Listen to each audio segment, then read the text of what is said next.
अपने इस से पहले वीडियो के अंदर प्रकाश के व्यतिकरण के प्रकार, बहुवर्णीय प्रकाश स्रोत से व्यतिकरण कैसे प्राप्त होता है और व्यतिकरण में ऊर्जा संरक्षण का अध्ययन किया था। इस वीडियो में अपने यंग के द्विछिद्र प्रयोग और फ्रिंजों की अपने चौड़ाई ज्ञात करेंगे, तो इसका सूत्र सत्यापित करेंगे, इसका अध्ययन करेंगे। हाइगन ने तरंग सिद्धांत की व्युत्पत्ति की थी और तरंग सिद्धांत का एक मूल गुण जो अपने पास है व्यतिकरण, जिसका अध्ययन कर रहे हैं। अब व्यतिकरण हो तो इसमें अपने बोला था कि जो स्रोत है वो कला संबद्ध होने चाहिए और स्वतंत्र स्रोत जो होते हैं अपने, जैसे दो एक जैसे बल्ब है, वो कला संबद्ध नहीं होते हैं। तो इसलिए यंग ने एक तरंगाग्र को दो भागों में बांट के दो कला संबद्ध स्रोत प्राप्त किए थे। माइकलसन व्यतिकरण मापी प्रयोग लेते हैं तो उसमें आयाम को बांटा जाता है। यंग के द्विछिद्र प्रयोग के अंदर एक जो तरंगाग्र अपने पास है, इसको दो भागों में बांटते हैं। तो जो यंग का द्विछिद्र प्रयोग है, ये तरंगाग्र विभाजन के सिद्धांत पर आधारित है। इसमें अपने तरंगाग्र को बांटेंगे। जैसे ये S एक वर्णीय प्रकाश स्रोत है, जो अपने डार्क लाइन ले रही है तो सुरंग है और डॉटेड लाइन अपने पास गर्त है।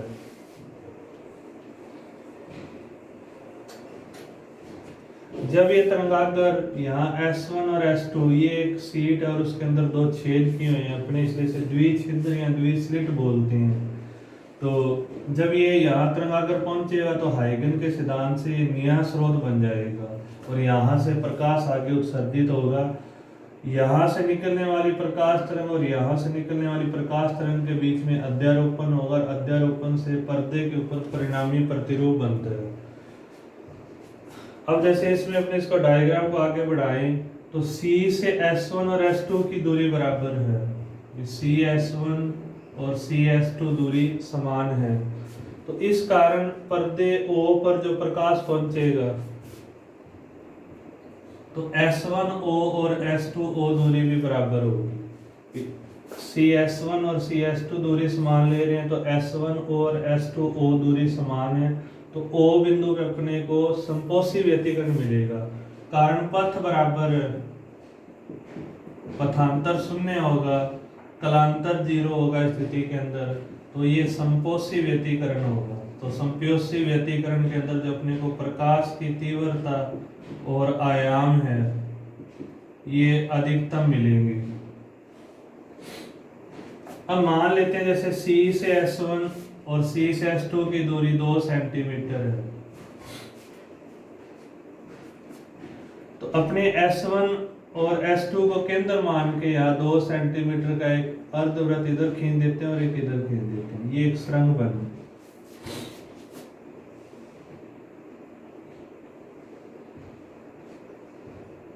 अब 1 सेंटीमीटर इसमें और करके चाप बढ़ा दें। जैसे इसको केंद्र लिया, 2 और 1 3 सेंटीमीटर का एक वृत्त और खींच दिया।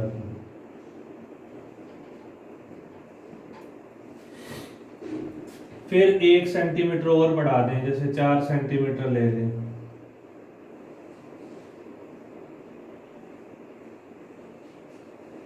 इस प्रकार 1 सेंटीमीटर और बढ़ा के एक चाप और लगा दें,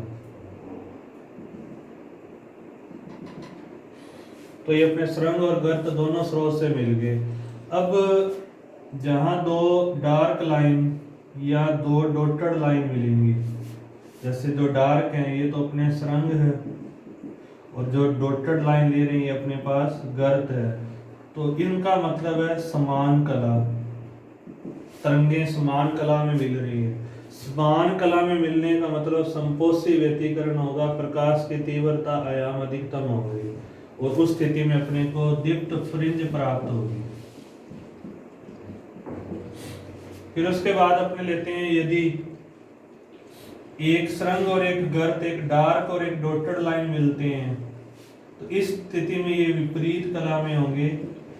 प्रकाश की तीव्रता और आयाम न्यूनतम होंगे और उनमें विनाशी व्यतिकरण होगा और पर्दे पे अपने को अदीप्त फ्रिंज मिलेगी। अपने चित्र में गौर करें, जैसे यहाँ दोनों डार्क लाइन मिल रही हैं, यहाँ डॉटेड, यहाँ डार्क और यहाँ डॉटेड। तो इनको मिलाने वाली रेखा पर्दे पर संपोषी व्यतिकरण करेगी इस प्रकार। जैसे पहली तरंग, ये दूसरी,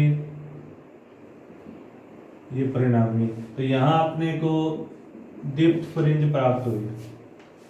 अब उसके बाद ऊपर ले, यहाँ एक डार्क और एक डॉटेड लाइन यानी विनाशी व्यतिकरण, सेम यहाँ पे और ये वाला। इसी प्रकार नीचे एक डार्क और एक डॉटेड, डार्क डॉटेड और डार्क डॉटेड लाइन ये मिल रही है। तो इनको मिलाने वाली रेखा पर्दे पर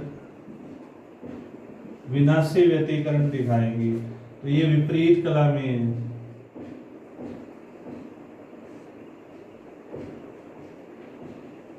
तो यहाँ अपने को अदीप्त फ्रिंज प्राप्त होगी।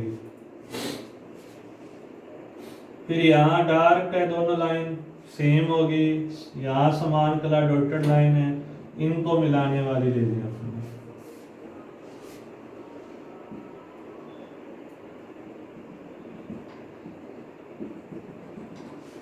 तो ये वापस फिर समान कला में, या फिर संपोषी व्यतिकरण होगा। तो यहाँ अपने को फिर दीप्त फ्रिंज प्राप्त होगी। तो पर्दे पे गौर करें अपने, दीप्त अदीप्त, फिर दीप्त, ऊपर की ओर देखें अदीप्त, ये दीप्त है। तो क्रमागत रूप से एक दीप्त फ्रिंज प्राप्त होगी, एक अदीप्त फ्रिंज प्राप्त होगी, फिर दीप्त, फिर अदीप्त प्राप्त होगी। यह अपने यंग का द्विछिद्र प्रयोग का किरण चित्र है।